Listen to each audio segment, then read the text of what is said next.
Hi, Paul. Thanks for joining in, and it's great that you've accepted to be a guest in our podcast. And thanks for accepting our request. Thank you for inviting me. Paul, I straight away want to jump into something that you are pretty well known for, and probably a pioneer in across the world on the role of oxytocin Mhm. and how it the kind of decision making that happens with oxytocin. So, can you talk us a little bit about the role of oxytocin and how decision making behaviors are actually something that has some influencing components as far as this kind of a molecule is concerned. Mhm. So, oxytocin is a neurochemical made in the brain. And about 20 years ago, my lab developed a way to measure its acute release in human beings without drilling holes into their skulls, which is what is done with animals. I'm just guessing humans aren't going to be so cool about me drilling a hole into their skulls. And what we showed over many years of research is that oxytocin is a key signal, neurochemical signal, that says that the person that we're interacting with is safe or trustworthy or familiar. And so we think about the number of factors that influence our own decisions. Other people are part of that. We are social creatures in a true anatomical sense. And so, by being able to have a mechanism to measure the brain's production of oxytocin, it gives us insight into essentially things like influence and persuasion and marketing, right? That we are influenced by social factors. And just to go back one step, I said we're social creatures. No one disagrees with that. But anatomically, we have many more receptors for this neurochemical oxytocin in the brain than any other mammal species. And so we are acutely sensitive to social information. Now, that's good and bad. It means we learn from each other. We like working in groups. You can just put people together and they'll collaborate right away, almost always. But it also means we're subject to persuasion, and that can be good or bad, right? So, as social creatures, we're also good at picking up people who are lying to us, pulling our leg, right? So we're constantly balancing this, like, oh, this guy's great. I want to hang out and talk to him, hear what he has to say. With, oh, okay, this guy's really trying to put the wool over my eyes or tell me something I don't want. And so there's this kind of balance between that, and I think that's where the kind of business application of this gets quite interesting. So, when you really talk about the business application of your research, what are the kind of areas do you have you seen it being applied successfully? And my question really is, can you really, uh, can this, this thing called trust, can it be gamed? That's a great question. Yes and no. Right. So one of the first things we looked at was whether people trust strangers or why they trust strangers, which you do all the time, right? We eat in restaurants and get on airplanes, and we're just assuming that the humans are going to be, do what they say they're going to do and not hurt us or murder us or be incompetent for that matter. So yeah, we started studying this in the laboratory, and as you know, have studied this around the world in many, many settings, including in the rainforest of Papua New Guinea, to make sure that this is really a universal mechanism. So, from a business perspective, once we have a tool to identify uh, when we're influenced by others, then we can reverse engineer the process and ask, how would I make this experience, say for a customer, as valuable as possible? So, what we found was oxytocin alone was not the motivator. That sort of just said, this person seems safe to be around. I'm going to absorb information from him or her. But you needed a precursor, which is really this attentional response driven by that another neurochemical called dopamine. And so this very unusual state we discovered in years of research in which I'm attentive, dopamine, and I'm absorbing this information. I'm actually valuing that information, social information driven by oxytocin. I've called this the state immersion. And so when we see when people are deeply immersed in an experience, that experience is reported as being enjoyable. They tend to remember the experience. They will act on it, for example, purchase or share. And it also generates a loyalty among individuals. So the brain puts so much metabolic energy into this experience, it goes, holy crap, this is the crazy good experience for me. I'm having a great time now, and I want to do it again. So part of the pathways in the brain that probably not worth talking about generate kind of a craving to do this again, right? So this is such a peak experience that I want to do it again. So you can see the business application starts to set up. And the argument I'm making of a new book coming out in a couple of months is that if we understand the neuroscience, again, we can reverse engineer that process and give customers what they want, which is a mind blowingly great experience. And at the same time, really create an environment where those customers want to come back, they want to tell people about it. And so there's a big win win space here. Again, just to be clear, if I'm, I don't know, showing you a commercial for Huggies diapers and you don't have an infant at home, your brain will just wash that out. Be interesting, maybe highly immersive, but it's not going to motivate behavior because it's not relevant to you, right? So there's no sense in which understanding the neuroscience of persuasion gives you some superpower. What it does give you is measurement, and I think that's what we've been missing all along: is asking people, "Do you like this ad? How is the customer experience? What's your net promoter score?" That's all consciously reported, but we really want to know and where these neurochemicals are active is in the unconscious emotional response to experiences. So it just opens a new way to have a much more precise and deep discussion about why people ever shop anywhere, why people do anything that involves other people. So as a both as a follow up and to set context, we've been, you raised these terms and these words, dopamine and oxytocin and neural pathways and stuff like that, right? So I want to start off by, just for the benefit of our listeners, just to ask, what is a neurotransmitter, or what are neurotransmitters? Mhm. And could you tell us a little bit about A, the evolutionary origins of neurotransmitters, if possible, and B, how do neurotransmitters really accentuate the human experience? I mean, what would we be like as a species if neurotransmitters Mhm. were not even there as part of our biological system? Thanks, Vignesh. Just such a deep question. So let me try to get that on a couple different layers without getting too technical. So the brain is a chemical electrical system, and those electrical signals are essentially zero one signals, either continue the information or don't. You can think of the neurochemicals as adding color to that zero one signal. It gives you variety, right? Instead of being zero one black and white, it adds this. Um, uh, uh, the technical word in psychology is valence. It gives you the kind The of how good spectrum. it is or how bad it is.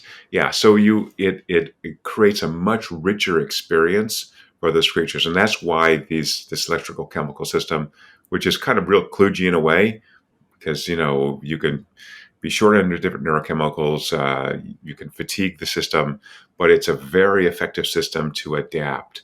So one of the takeaways from this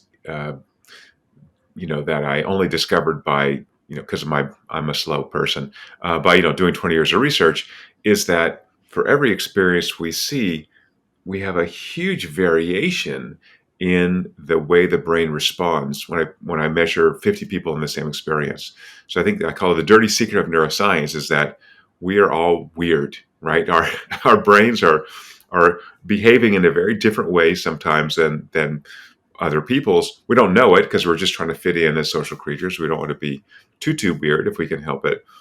But it also means that from a human perspective, we're going to expect inconsistency, right? So if I see Swami today, tomorrow, the next day, one of those days he's just going to do something weird that doesn't seem weird to him because his brain's working differently because he's tired or hungry or he ate some weird thing or he had 14 cups of coffee or right. And for him, it's just going to be daily life. I'm like, oh, that was weird. What was going on here?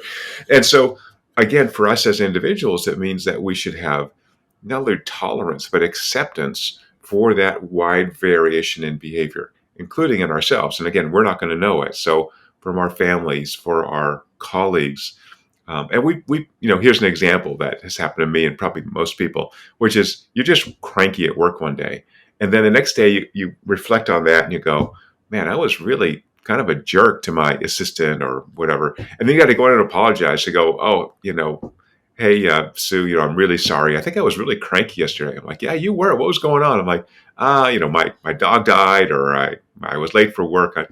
I'm sorry. You have to apologize. And we understand that, right? That's kind of things, weird things happen. Now, if I'm cranky, every day for 3 weeks, okay, that's another issue. Then I got some problem I got to deal with. But every once in a while, having that bad behavior, not bad, but unusual behavior, out of character, that's to be expected. So, second example, if I'm shopping at a grocery store and I'm hungry, my brain wants more glucose. That's the fuel for my brain, and so I'm going to buy more sugars and often more fats, which is a store of energy. So, from a sort of standard view in economics, you are irrational if you go to the store and buy donuts. But from a neuroscience perspective, that's exactly what your brain wants. And so, again, if you're, say, trying to lose weight, you don't want to shop when you're hungry because your brain is changing this cost benefit calculation. So, just to put a cap on that, our brains are big cost benefit calculators, but they're imperfect cost benefit calculators. So when we get changes in neurochemicals, that cost benefit calculation is going to change. We're generally not going to be aware of that. We're just going to behave in different ways. And so we should just accept that we're all weird, and we expect that weirdness. It makes life interesting. And a lot of that weirdness is driven by these changes in neurochemicals. So you brought in this very interesting concept of economics and neuroscience, and I think you are somebody who really talks about neuromanagement, right? So therefore, can you walk us through what do you mean by neuroeconomics and neuromanagement, and what's really the definition and understanding of these terms? Great. So I know, Swami, you have never made a bad decision in your life, but Vignesh, who has made 14 bad decisions last week, what's that about? If we have such big brains, how is it possible that we can make bad decisions? So, yeah, around 20 years ago, myself and some others started measuring brain activity while people made decisions to understand why people make those decisions. We try to ask people, hey, why'd you, like we talked about trust earlier, why'd you trust this stranger with real money on the line? And the most common answer would be, I don't know. Seemed like the thing to do. Well, I don't know is not a way to build a theory. It's not a way to really understand the human condition. And so I think the key here is measurement. So when we in our lab have developed tools to measure what people's brains are doing, then you can actually go, okay, now I understand, even if that person themselves doesn't understand that. Um, so, so to me, economics is the core of that is decision making. And if we measure brain activity during decisions, then we get an idea of why people do what they do. And as you've said, then you can apply that to management, you can apply it to marketing, a lot of areas that my group has worked in. And so to me, it's just I'm a very cheap guy. I hate to waste resources, and so to me, if I understand mechanism, I can be very precise the way I deploy this. Right. So if I want to create a workplace where people are really effective, productive, satisfied with their jobs, then I can ask what are the neuroscience principles through which people work together, right? So one of those is I've got to be comfortable around these individuals, psychological safety. Okay, we can measure that physiologically. Awesome. We have a tool for that. The second is I'm not going to be an effective team member unless I trust those other individuals, right? If I'm doing all the work and they're just free riding and not, that's not a good system, right? So how do I understand that these other individuals have my back, they support me, they're reliable? That's also measurable, right? So again, driven by immersion. And so there's lots of ways to do this in which I can ask, gee, from measuring, I found that on Fridays, my team's really unproductive. Why is that? Um, I don't know. So I can think, more deeply about it. So there's some movements that happen all the time to move from the typical kind of, at least Western, you know, 8-hour workday, 5 days a week to 4 10-hour days. I mean, to me, that's very testable. And I could certainly test that on whether people are happier, but I also would like to know neurologically, is that more effective? So I'll give you one more example. One of the largest subscribers to my company, Immersion Neuroscience, is Accenture, right? Big global professional services company. And they've been measuring the training they provide to their employees for about 4 years using our platform. They produce $1 billion of training annually, a crazy big investment. And how did they assess the ROI from that? They would ask people after this nice offsite at some nice hotel in some nice city, did you like the training? How was the keynote? How was the lunch? Was the lunch good? What'd you think? I don't care about any of that. It has nothing to do with ROI, right? The question is, did this information stick in your brain so that when you get back to work, you can apply this new knowledge to create value for the organization, for your clients? Right? And they had no measure of that, or they had very poor measures of that. So they've been measuring immersion, which tells you that the brain values this, and when you value it, you remember it.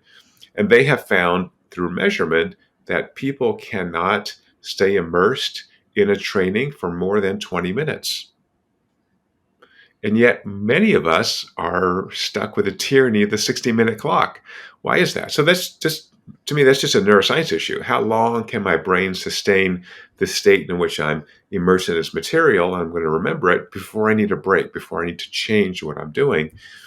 That's empirical. So, again, I think the key here is measurement. And while there might be general neuroscience principles, people need sleep, people need, that we all sort of know, the specific principles require measurement on how do I optimize the workplace, or the way I communicate to customers. How do I create an extraordinary customer experience?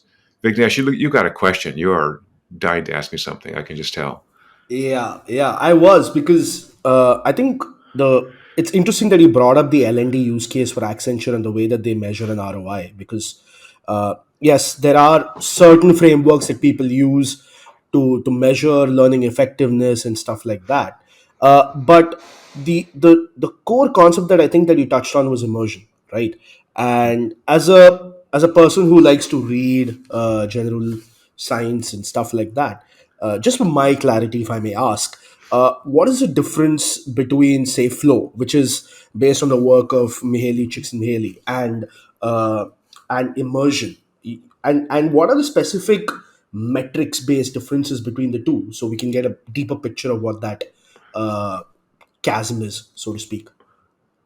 Beautiful question. I should say, Mike Csikszentmihalyi was my colleague at Claremont Graduate University for about 15 years. He just passed away, as you probably know, about 6 months ago. Yeah. So yeah, wonderful guy. And so Mike came up with this idea of flow, which is a state where I lose track of time, where I'm actively doing something that's really valuable to my brain. And he showed that that was that state on self-report occurred a lot when people were doing really innovative or creative work. So the difference between flow and immersion, and that's an excellent question. Immersion is a neurologic state, so that is, I can measure that using electrical signals coming out of the nervous system. Immersion does not require me to report. So again, if I'm asking you, hey, are you in the zone right now? I'm going to take you out of the zone, right? So I can measure immersion passively with a piece of technology. Right. Number one. Flow classically requires that you're actively doing something, but people can be immersed in our measurements passively. So, if you're watching a movie, you can, be completely immersed in that movie. How do we know? Because Swami and I are terrible movie criers. We go to movies, and when Bambi mothers die, you're, oh my god! So that's like a overt behavioral signal of immersion, that this is so valuable to your brain. You've transported yourself into this world, where again in flow you typically can't do that. Having said that, I think they're reasonably related, right? So we do find that in states where people are immersed, they lose track of time. They are emotionally compelled. They find that experience very valuable on self-report. They find it emotionally compelling. They often find that experience unexpected, like, wow, I didn't know this was going to happen. Flow typically has that unexpected phenomenon to it. And so, again, I think, you might say simplistically, I would disagree a little bit, but immersion may be the neurologic correlate of flow. I think that's three quarters right. Paul, I read a very interesting article of yours in HBR where you really talk about the risk of using AI to interpret human emotions, and you really say that it's a very risky one, and having you know using technology. but yet you're talking about AI being risky when you really want to measure human emotions. Where do you see the divergence or contradictions? That's a great question, and thank you for asking it in such a kind way. Yeah, I think we're getting better and better at measuring emotion. And for immersion, again, much of that value that I'm getting, social value that my brain gets from a customer service experience or a movie or an ad, comes from the emotional state. So I,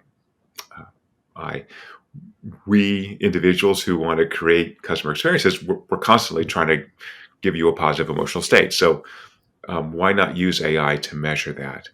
Uh, I think the difficulty with that is if we put you in um, a VR setting in which I can create an extraordinary experience, and just like crying in the movies, the brain adapts to VR very, very rapidly. My concern is that not we, some humans will just stay in the VR space forever, right? So I think it's very interesting. We're seeing a lot of this in Japan. That we're seeing very, very low birth rates in Japan, right, below replacement rate, and a lot of that is kind of a loss of, in my view, and from what I've read, I've been there many times, but that loss of the ability to interact in the real world with a human. And so my concern is that I can create an I, but the world could create such compelling augmented reality, virtual reality experiences using AI that you know, uh, I don't want to live outside that world.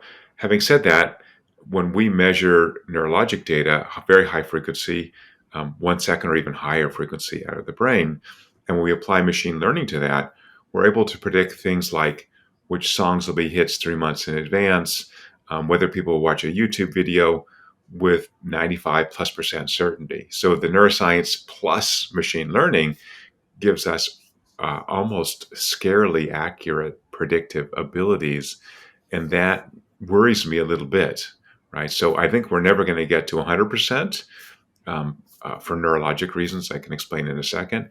But if I'm able to predict hit songs with 95% accuracy, which we have, um, what does it mean for those songs that only get 10 listens? The band and their moms heard this stream on Spotify.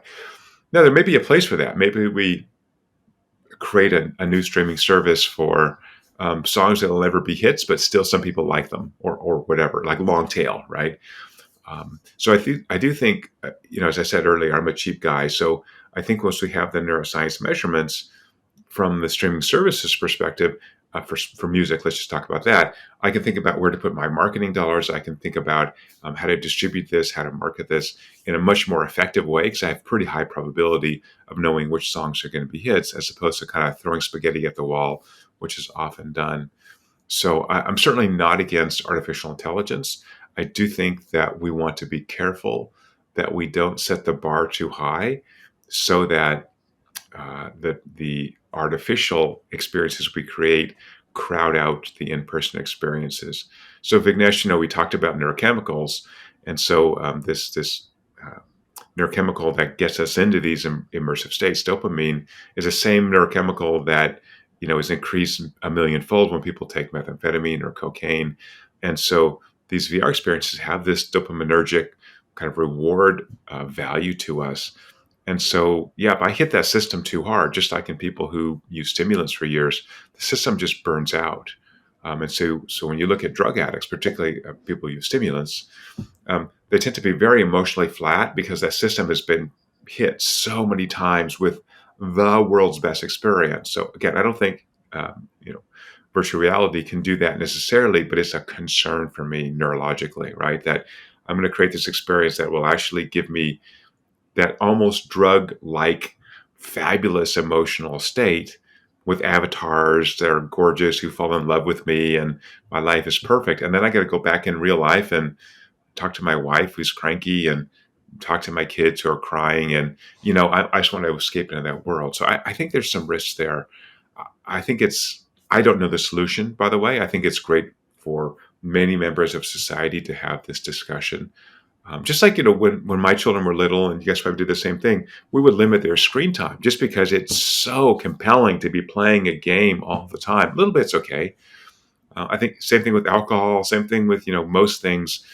Most things in biology have this inverted U curve where none is not so good for you and a ton is bad for you, but sort of in the middle, it's okay.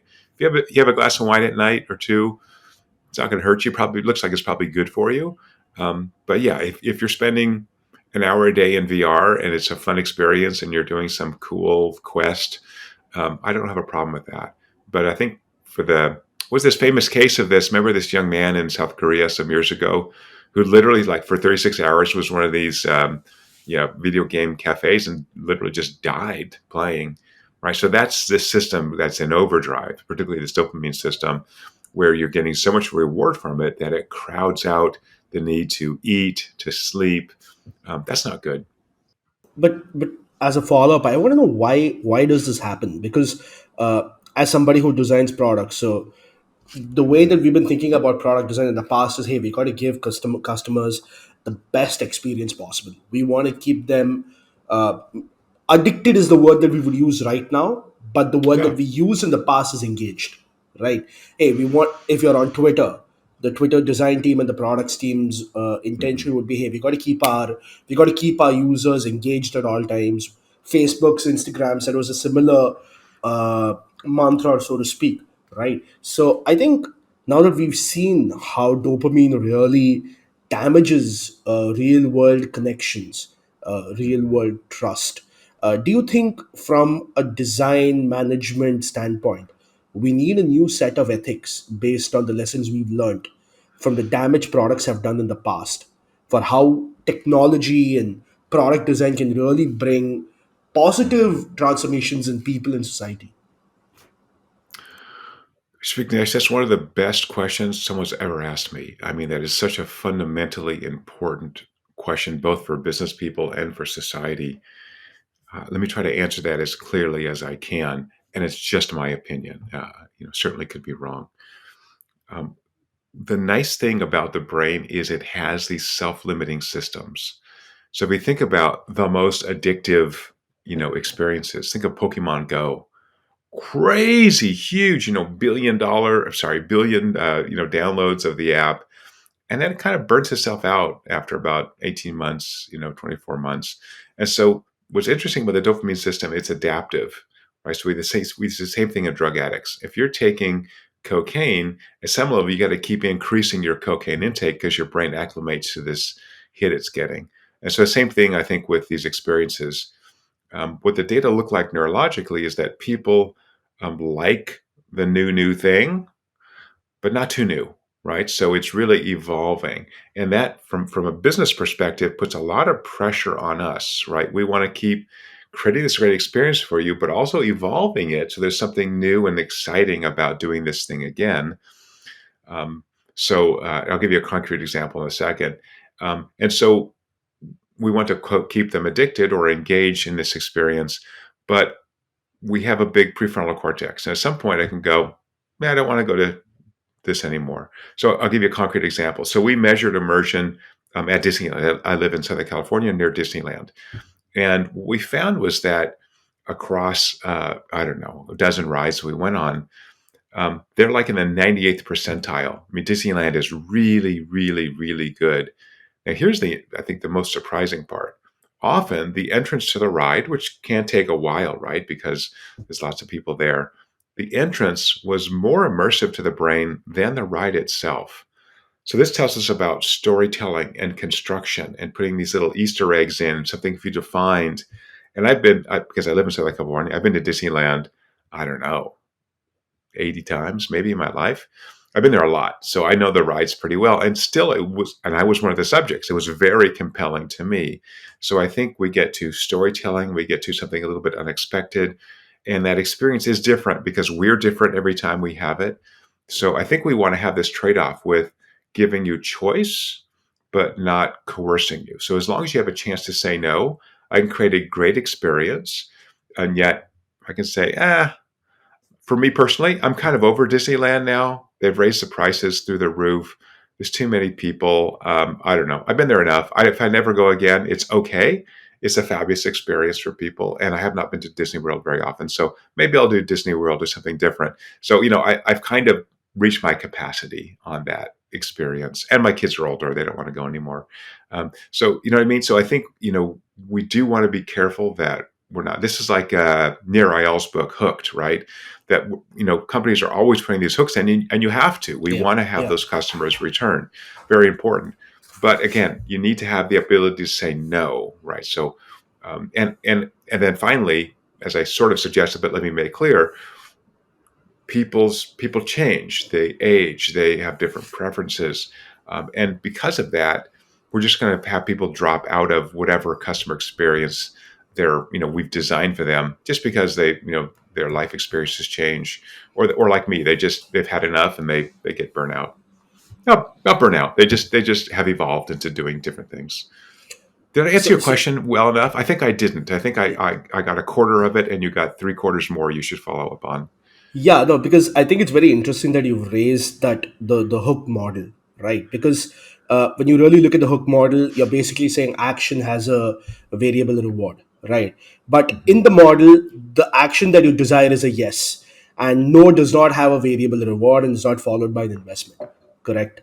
So the Right. question then becomes, if you had to flip it by saying that yes, you have a positive flow for a positive hook choice and a negative if the customer makes no as a decision, how does the model change where they're not rapidly affected or their experience is not degraded, or if the Hmm. services that the company provides is not substandard, if a customer says, hey, I'm not really looking into this that you're really trying to upsell me on right now, how does that model change? Hmm. Yeah, that's a great question. I think it changes because it begins to branch, right? So I want to think about different opportunities for that customer who is not now using this particular opportunity that they were hooked into, for some period of time. So I think it really puts so much pressure on businesses to evolve their offerings within a realm, right? You don't want to evolve them so far that you're, kind of superficially mediocre at everything, but you want to evolve, in the business lines that will continue to create value. And so, from a business perspective, you're constantly chasing that new experience, and it's very difficult. But on the other hand, I think it's also important to realize that you're not going to have a customer for life necessarily. I mean, Facebook you mentioned is a great example in which everybody was on, and man, there are almost no young people using it, at least in the U.S. And so, I think it's interesting. It's become much more of an older person product, where at first it was like college students, and the young people are maybe on Instagram or Twitter, and so that's okay, right? Their product can evolve, and Facebook. I mean, it's a huge company, and they have more money than God, so they're super smart. I'm sure they know what their core demographic is, but they're not going to get college students. I don't know anybody oof, under 50 who uses Facebook. So, Paul, I'm going to go back to one of the points that you raised on AI. When I go back to companies today, most of the websites, most of the apps have these huge, investments in chatbots, right? Hmm. Where they are continuously wanting to automate, my customer service. Hmm. And most often I find that they are standard automation, and there is no connectivity to neuroscience, right? Right. Because there might be a wrong credit card statement that I receive, but the chatbot never answers that question because it's a set of rule engines that have been built, right? Hmm. So is there a future for the merger of neuroscience and chatbots, and is there a direction that we see? Because most companies look at it as, what, I don't need to have too many agents, so let's put a chatbot there, let's let Hmm. customers figure out because I want to save money. Actually, I'm unhappy, right? So Right. is there a divergence, and do you see a convergence with neuroscience in the future? It's definitely converging. So at least from our company, Emergent Neuroscience, we have um, call centers that use our technology to measure the emotional response that the call center agents are having, and some of those have built pop-ups that guide the individuals to understand the emotional state of the customer. So what's interesting about immersion is it's contagious, right? If I'm having an amazing experience, generally you are too. So instead of having the customer be measured neurologically, the customer service agent can be measured, whether in a store, on the phone. So there's a very small leap to capturing that data and the outcome from the customer's perspective and training AI to get better and better. So we're very close to the kind of Turing test type of example where I won't know if I'm talking to a real human or or a machine.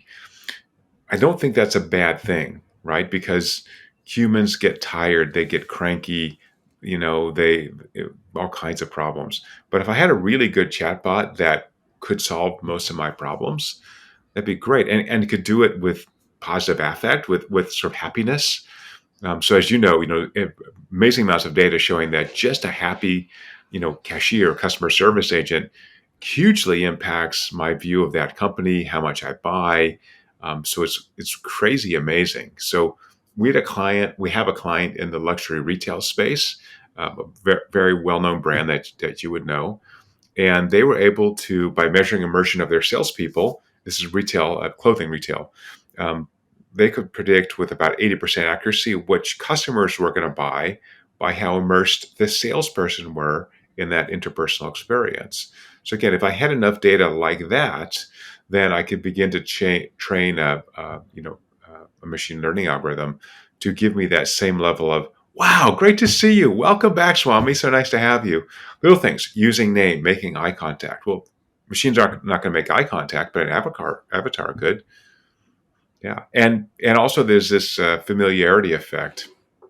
Psychology is called the mere exposure effect. So the more I see you, the more I like you in general, right? So some of those people I see a lot, then I really dislike them. But mostly the more I see you, and so if I'm coming into an online store and I'm seeing that, the customer, I'm seeing that same avatar that knows my name, knows how many times I've been there. Hey, Paul, welcome back. Last time you were here, you were looking at shirts, and would you like to see some of those again? Man, that'd be great. There's just no human who can really do that with a couple of exceptions, right? So very high end retail, you're in a database, and when you come in, they try to recognize who that customer is if you're regular. The Four Seasons Hotel does a very good job at that. When I've stayed there just a couple of times, I've had amazing experiences where they call my name. They know the last time I stayed. They know what my room preference is, right? They know so much about me. And it's wonderful for me. It's like, oh, this is awesome. I don't have to go through my spiel. I'm a super tall person. So I was like, do I have a king size bed? They're like, hey, we've got the king bed ready for you. And we know you prefer to be on an upper floor and whatever that is. That's awesome. So I just think, there are some things that machines are going to just do better than humans, and certainly do better consistently. So I'm not too worried about that, even though I am worried about me being confused on whether this is a machine or a human. And I think that confusion, again, it's the whole reason we're crying at movies and those other things is our brains sort of get confused on, oh, Bambi's mother died, but my mother didn't die, right? Why would I be crying at a cartoon fake, deer that got killed? And that's really weird. So again, that reveals our deep social nature. So if I could have that powerful emotional experience when I walk into Gucci or the Four Seasons or whatever, that would be so great. Imagine having a screen where you walk. Let's say talk about retail. I walk in, I have a screen, and it does facial recognition, so it knows who I am. Hi, Paul. Welcome back to Gucci. Yeah. Last time you were here, we were looking at shoes. Would you like to see those shoes again? Cool. Again, there's no human that has that much. I mean, maybe if he's fat, if I had facial recognition and I shot it to a human, and maybe the AI does the first couple of rounds, and then the human comes in to sort of close the sale or to check in on me. So is there a case for therefore hybrid experiences and Oh, not absolutely. automated experiences? I think hybrid's the future for sure, just like we're seeing this with work. And I was going to say, what we're seeing around the world, even pre-COVID, was absolute labor shortages in almost every country. The even the developing countries near us, I mean, high development, Mexico has had labor shortages pre-COVID, right? And Americans think of Mexico as this high birth rate, but actually Mexico has had quite a low birth rate for 30 years. Is India getting to that point, or is your birth rate slowing enough where you're starting to think about labor shortages? So we need machines. I don't think our It's demographic dividend is. I think we probably will slow down a lot more later. I think that's really how Okay. the data shows us. But clearly, the need for hybrid experiences. So, which means that at some point in time, how do you really measure this? Because there'll be millions of customers talking to chatbots, and you have something called neuroscience as as a service, right? right. So how do you connect that, and can you tell us how have you built that platform for these millions of interactions? Just to sort of add one more, twig to that, if I may. Uh, it's very interesting that you talk about hybrid experiences, and I'm looking at hybrid experiences as a systems problem, right? So if hybrid experiences is the outcome you want, what's the system that's going to deliver it, right? So if you look at how technology has evolved, right, you actually evolved from a state where a computer used to have only around 128 kb of memory, right, Right. to multiple gigabytes and terabytes of memory today, right? You moved from a computer occupying an entire room to running close to billion plus calculations per second on a microprocessor. So I was really looking at this from an evolutionary standpoint, where you had computers, you had the internet, then you sort of got a little bit of AI that's evolving. Again, that's a discussion because you don't know which version of AI is going to get us that level of intelligence that we're looking at, right? Right. And finally, we have the Internet of Things. And I think the next step that's going to get us to that hybrid experience is going to be the neuroscience of things, right? And that's where Mhm. the neuroscience as a service really comes in. Because Mhm. imagine, like you said, you walk into a Gucci store, right? The Gucci store knows that Paul has come in because his Apple Watch gets tagged on an RFID tracker somewhere at the entrance. They know it's Paul, and when Right. they come in, they go, "Hi, Paul, welcome back to Gucci. What would you like?" And suddenly, your experience is really, really personalized.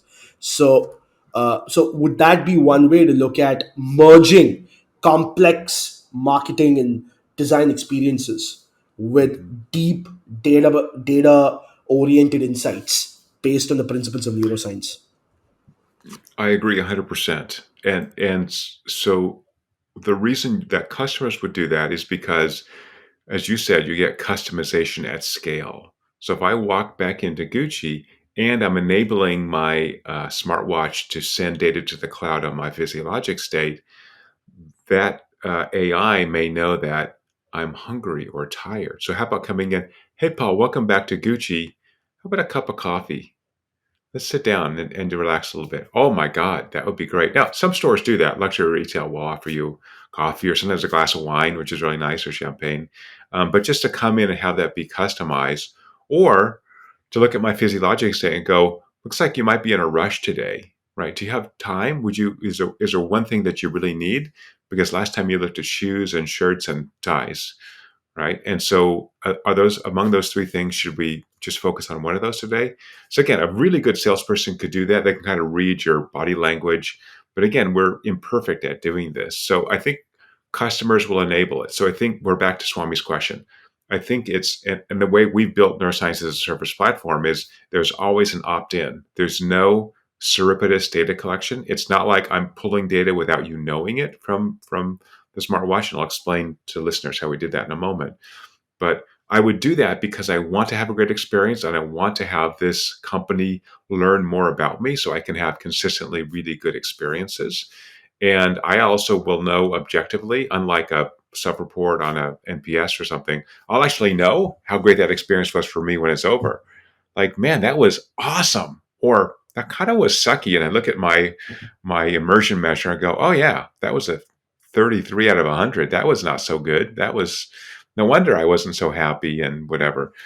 So you begin to learn about your own emotional states, which we don't have a lot of insight into. So again, going back one step, what we did over the last 5 years is take all this science from the lab, these giant expensive machines that are noisy, all kinds of wires, and we did a very careful mapping from the peripheral nervous system, from particularly the nerves in the neck, cranial nerves, into what the brain is processing, capturing this neurologic state I've called immersion, which again is attention and emotional resonance. So, can I use one bad word on here? Is that okay? So, one of our customers called immersion the give a shit measure, which is kind of right, right? How much do I really care about this? Because my brain wants to idle most of the time. So if I can capture that, wow, this is great, which immersion does, then I've got it. And so we basically put all these algorithms in the cloud that let us, as you said, pull data from a fitness sensor or an Apple Watch and then measure in real time the value your brain is getting from this experience. And once I know that, then I know how to craft that experience for you as an individual. And I do think that is most effectively done at scale using an AI, interface. So I'm learning a lot about you. Right now, we have clients that use our platform, and they're measuring again everything from training to customer experiences to marketing, to ads to movies. But the next phase is applying machine learning to that. So the kind of values I gave you for predicting, what songs will be hits and what movies will be hits, those all offline, not in real time, apply machine learning to this immersion data, this high frequency data, to get those predictive, high predictive accuracy.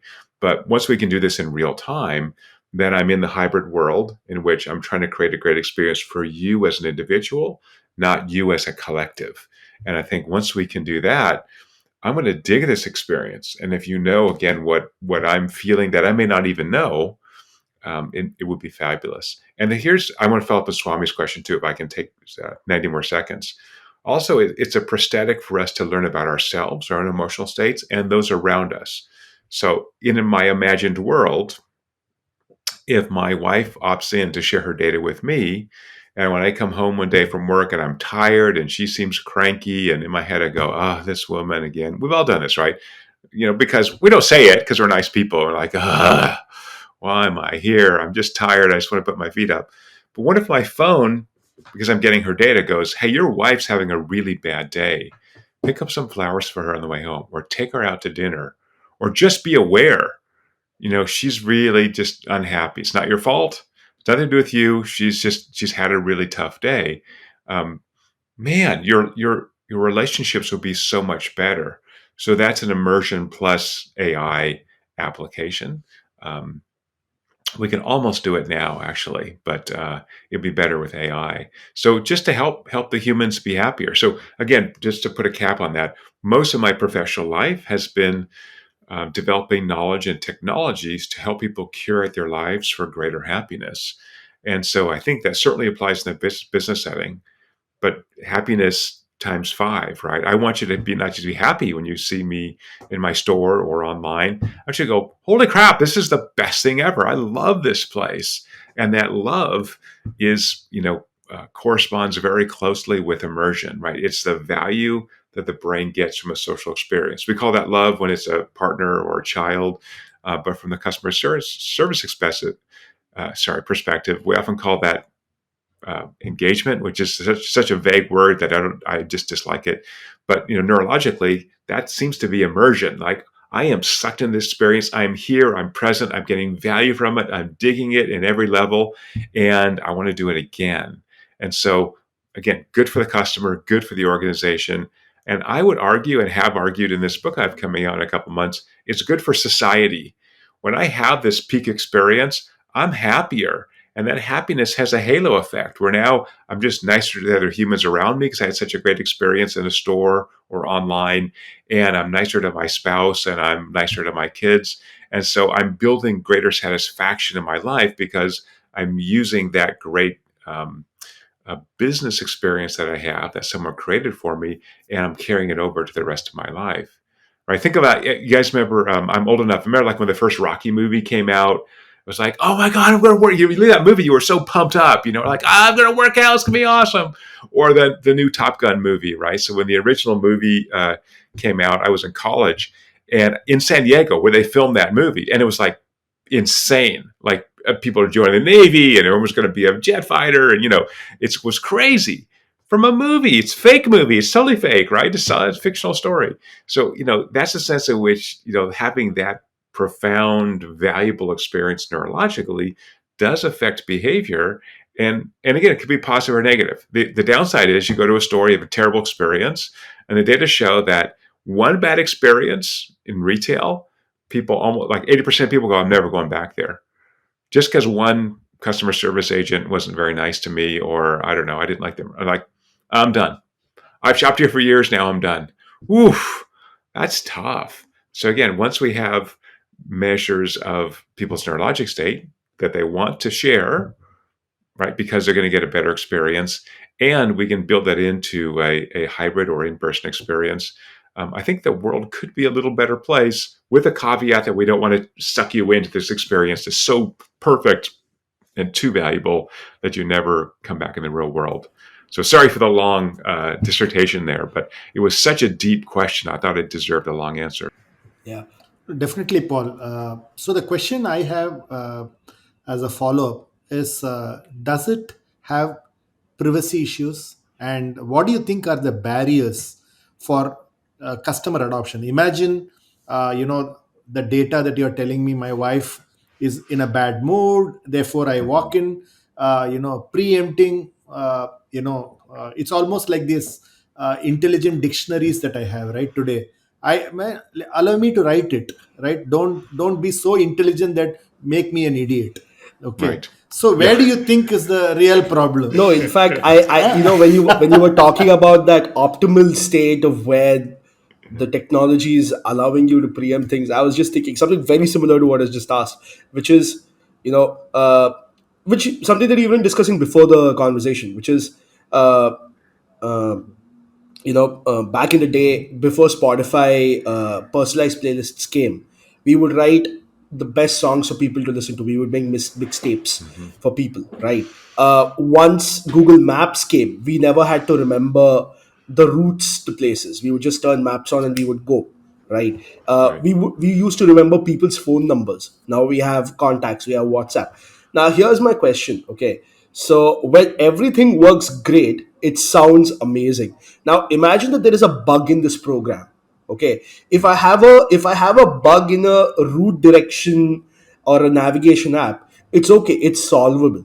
But imagine if there is a bug that tells me that, hey, my wife is absolutely awesome. You can go back home, open 5 6 bottles of beer, go on the hammock. Your wife's going to get the Right. barbecue ready and stuff like that. And in fact, there's a bug where what data it's collected from her tells you the exact opposite.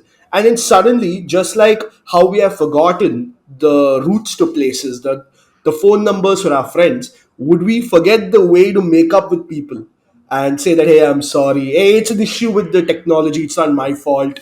How do you deal with Right. that kind of a world then? That's such a good question. So we actually published research on this some years ago, looking at automation. So when do people adopt automation? And one of the issues that concerns people with automation is the lack of monitoring. So when we did experiments, we said, "Hey, is a task for you. You can get a helper algorithm. You can pay for it. It'll make the task easier, and you can earn some money if you do the task properly."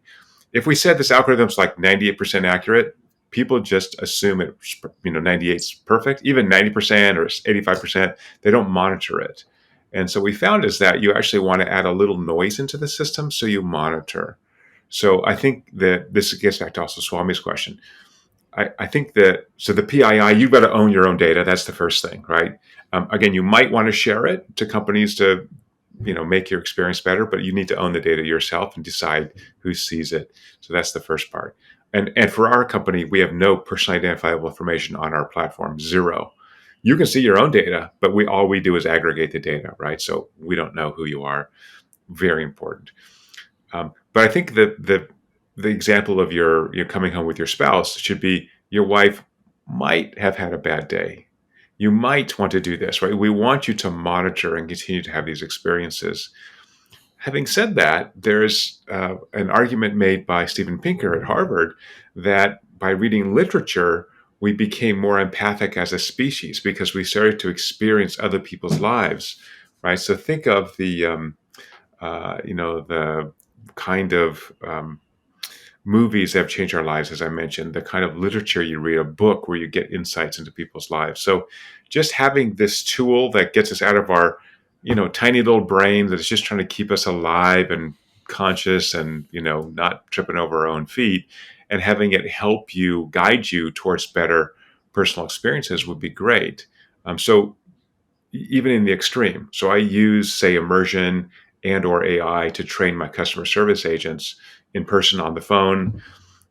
Your brain is laying down pathways that make that kind of positive interaction more likely in the future. So the term of art in neuroscience is called long-term potentiation, LTP. So basically, I set these default pathways because they're very metabolically efficient. So now I'm really nice to people all day at work. That may actually carry over to me being nicer to my family, to my roommates, to my friends. So I'm potentially creating a world of greater happiness. And that's really my hope. Now, will that actually happen? I think it depends. But I think we do have to always, as you said, Vignesh, we have to assume the machines are going to make some errors.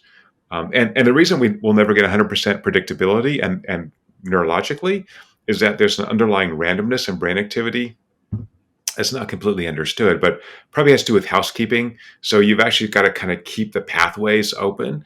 And so you see this kind of background randomness in the brain, which means no matter how good I am at predicting what Swami is going to do tomorrow, there's going to be, there's going to be some noise in that prediction. It's never going to be 100%. And that's great. That makes life interesting. It makes us, again, monitor what the other humans are doing. So again, I've been married 26 years. I completely trust my wife. But if she comes home smelling like men's cologne, her hair's messed up, I got to ask some questions, right? It's never happened in 26 years, as far as I can tell, but I still should monitor her, right? It would be crazy not to. So, if I have a machine saying, hey, your wife just had the most extraordinary experience of her life, 2 hours ago, and then she comes home looking all messed up. We should have a conversation about that, right? That might be not so good. Or it could be that she went to Gucci and she bought a pair of shoes that she's been dying to have for the last 10 years. And she finally said, I'm going to treat myself to this amazing, I don't know anything about shoes, $500 pair of ladies' high heels. And it was an amazing experience at Gucci, and she walked out with those heels on, and she felt great about herself, right? And then I come home and go, what the heck happened to you 2 hours ago? She goes, I finally did it. I decided to spend the $500 and buy these crazy shoes. Look how good my legs look, or whatever. I'm like, holy crap, good for you. Love you, right? So again, I think there's no perfection in the world. And so I don't think we're moving toward, subject to even when I step about VR, to a point where I am the perfect human being. Customer service experiences are perfect. Every ad sells a zillion, units of that product. We're never going to be there because people are, as we established earlier, people are weird. Brains work differently. There's a bunch of randomness, and also people change, right? So I think I'm an optimist, if you can't tell. I think generally things get better and better, and I think there's a lot of evidence for that. And I hope that measuring immersion, using machine learning to understand these data, lead us to a happier, healthier society. And that's the trend we've seen for the last couple of 100 years. So I don't think there's a reason for that not to continue. Given Elon Musk's, concern about AI taking over and the singularity, and that's a different conversation. I think that's a different conversation. So tell us a little bit about your new upcoming book, Paul. What are the things that are getting covered there? What is something that we can look up to as interesting concepts?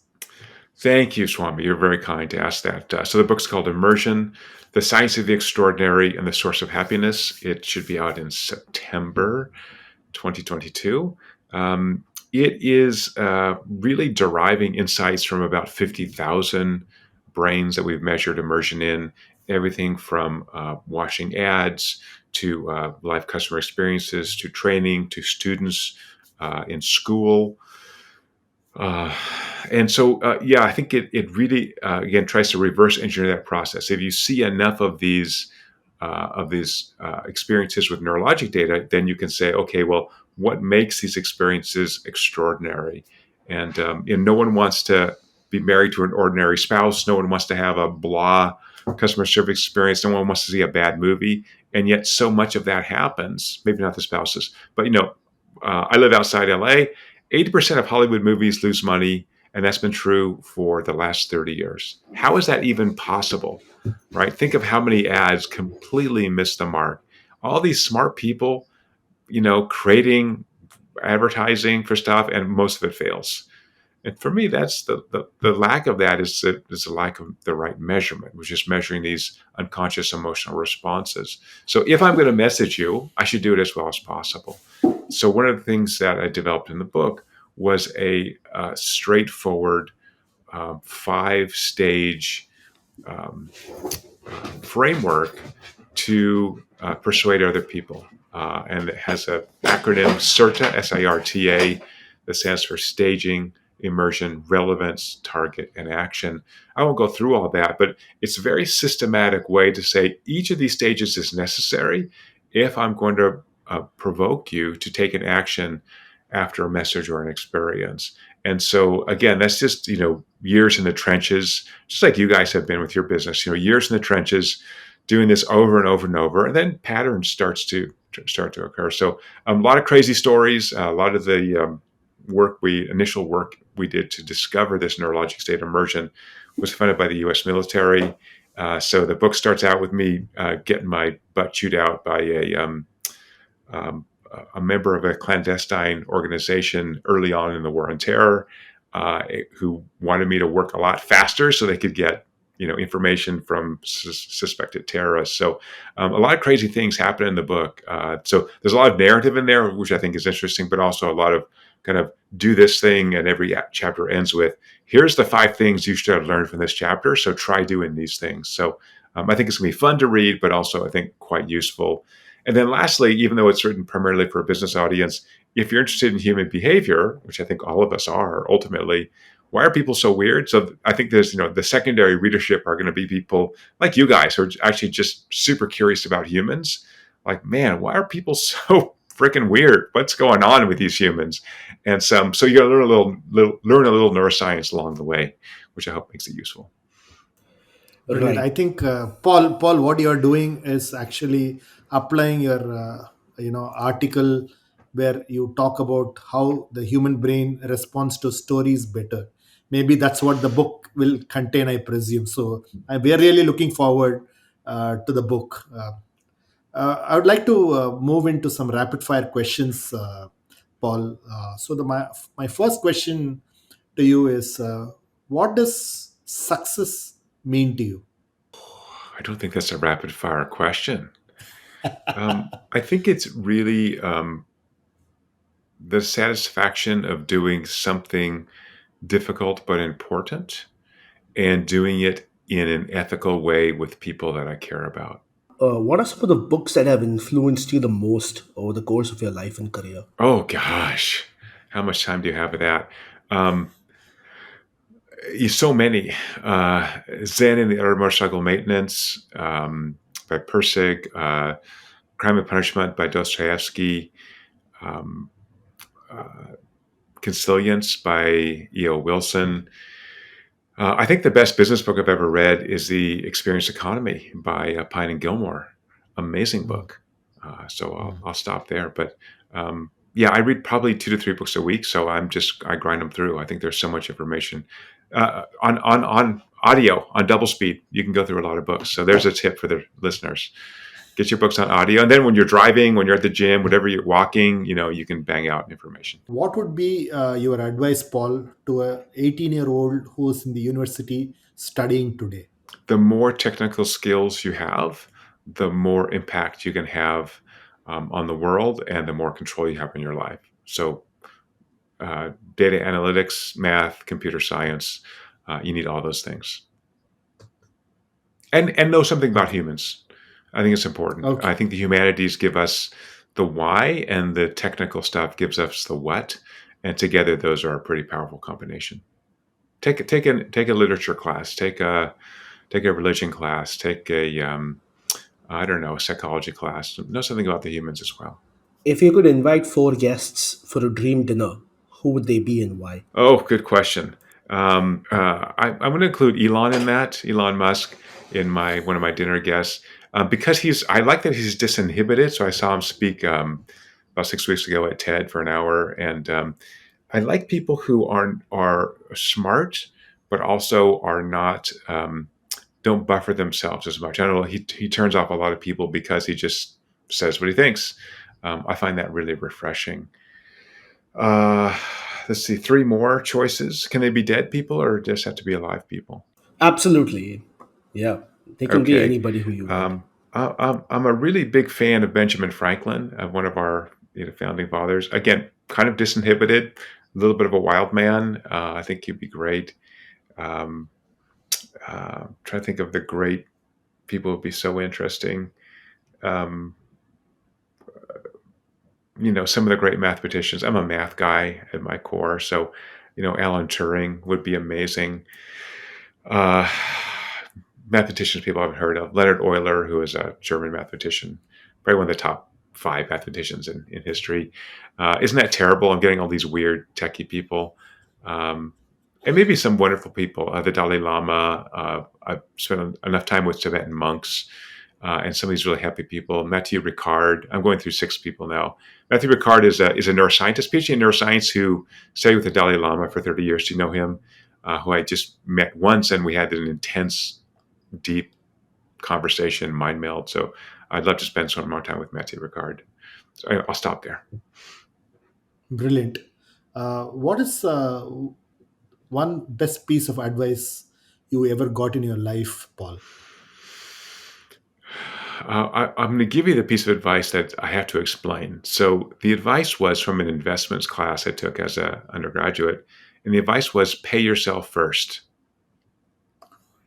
Now that sounds super selfish. So the context of that was if you're investing, you have to always invest. It's like dollar cost averaging, right? You don't want to like, hey, I'm not going to invest for a while because of compound interest, right? Compounding is a magical process in which if you're consistent, you can actually, almost anyone can actually become wealthy if you wait 30 years. But it's the same thing of putting on your oxygen mask on the airplane before you help somebody else. If you are able to do what is necessary for you, that means you can share that with everybody else. So, um, it's not selfishness to want to do the best for yourself because it means as social creatures, we can do the best for those around us and we can bring all those together. So in my company, Immersion Neuroscience, I've had the pleasure of hiring 4 PhDs that trained in my academic lab, people that I love, I trust, I've known for, half my life. What a pleasure that is to be able to build a company and hire your best friends. I mean, that's awesome. But if I hadn't taken the risk to start the company, put my own money into it, I could have never have done that and hang out with these people that, I truly am blessed to be around. So yeah, pay yourself first, which again, is not selfish to take care of others. What is something that you believe in that nobody else agrees with you on? I love to be wrong. I think being wrong is so valuable. I think we have to embrace stupidity. If I make a mistake, it means I've learned something, right? That's awesome. And so, yeah, I think we should. So my new mantra for building companies is: I am stupid, and the market is smart. I'm always going to be wrong, I as an individual, or maybe the small group of people in our company. But the market's always right, right? That's crowdsourcing. That's what the crowd says. So I love being wrong. I think it's great. We should embrace stupidity. Brilliant, brilliant answer, Paul. My last question is if you were to think of one guest that you would think Contraminds should invite, who would that be and why? First of all, I think it's very important to for people on the planet to serve each other. So I want to be of service to you. Thank you so much for having me on. Absolute best questions I think I've ever had in an interview. So you guys rock. Um, I'm completely biased by my own interests, but I'd be happy to connect you to Joe Pine, who wrote The Experience Economy, who's a very deep and intellectual thinker. He is a contramind. Uh, Yeah. Besides the books he's written, he's a very interesting guy. He was an engineer who went Yeah. into basically using theater to create great customer experiences. That's a weird combo. So anyway, I'd be happy to connect you to Joe. Let's see if I can do a second one off the top of my head. Um, yeah, as I told you when we chatted before, I love the ContraMind name. Yeah. I love your focus. I think it's again, it's that embracing stupidity. I want these contrary people. I'll think about that. So I say Joe Pine will be number Sure. one, but we'll connect on email. I'm happy to recommend some more who are Perfect. contrary thinkers. Um, Again, Elon would be Thanks. fine, but I have no way to get to him. Yeah. No, thanks, Paul. I think the idea was really to get your sense of, did we do a good job ourselves? Did we, were we stupid and ignorant to ask you these questions? So I think that's what I think the last question was all about. But it was a lovely conversation, some brilliant insights. I would think that, it is not a linear path that you are talking about when you want to when you want to really talk about neuroscience, economics, connecting it to customer experience. I think what you're talking about, immersion, is probably something that we will see more of it in the future. And I think uh, it has given us a lot of food for thought. And thanks a lot. It was an absolutely stimulating conversation. One of the best I've ever had in my life. You guys are amazing. So I'm truly at your service anytime. Thank you for the great invitation. Thank you for being here, Paul. Thank you.